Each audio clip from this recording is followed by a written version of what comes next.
Hey, church, morning, Prophet Chad.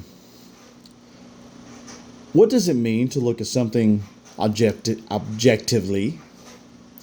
Short and simple answer: seeing it as it is, not as you want it to be. So, if Jesus were here today, would he have a desk in an office? That's actually a question I have asked of many people many times, and people don't like it. But why? It's a very human question. You're basically asking, if Jesus showed up now, would he run an organization the way modern churches do? And the short, quick answer to that: probably not in the way you recognize. But let's look at a little bit of a longer answer. He might use the same tools, but he'd constantly mess with the system. Here's how it shakes out if we look at the Gospels. Would Jesus have an office desk and office hours? Certainly not. Jesus was famously unsettled. The word says the Son of Man has nowhere to lay his head. He did teach a record of 10 times, I think it is, in synagogues and the temples. But as a common practice, he taught on hillsides, boats, streets, dinner tables. Dinner tables? Dinner tables. Now, there's a novel idea. As he taught, people interrupted him, but he didn't try to control the dynamic and send his disciples over to usher people out. They interrupted him constantly, and he treated the interruptions as the point. Office hours? Office hours implies controlled access. Jesus specialized in the opposite, actually. Radical availability was more his style, especially to people who weren't on the schedule. If anything, he'd be the guy everyone says he's impossible to pin down, but somehow always shows up when it matters. Would he set up tables with t-shirts, merch, or sign-ups? This one's a tricky one for some, but why? Well, we got to keep the lights on, they say. Jesus hated turning faith into commerce. Yeah. Hello? Turning over the tables in the temple? He consistently resisted branding himself or turning his message into a product. He did use things as symbols: bread, wine, water, seeds. He wasn't anti-stuff.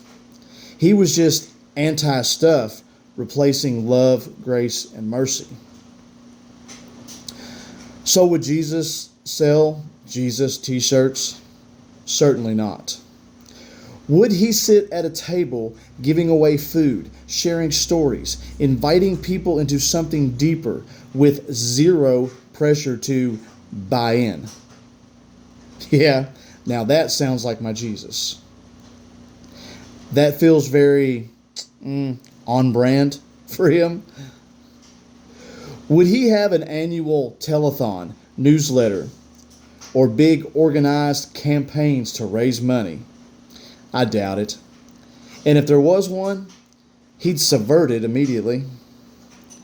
You see, when you read the Gospels, church, you learn that Jesus had a resistance to certain things. Things like centralized control, hierarchy, performance-based religion, and religious leaders who loved systems more than people. He did form a community, but it was messy and relational, which means he created a group focused on deep, authentic human connection, rather than just efficiency, rigid structure, or superficial networking. The community was deeply inconvenient, focused on changed lives, not growth metrics. butts in seats.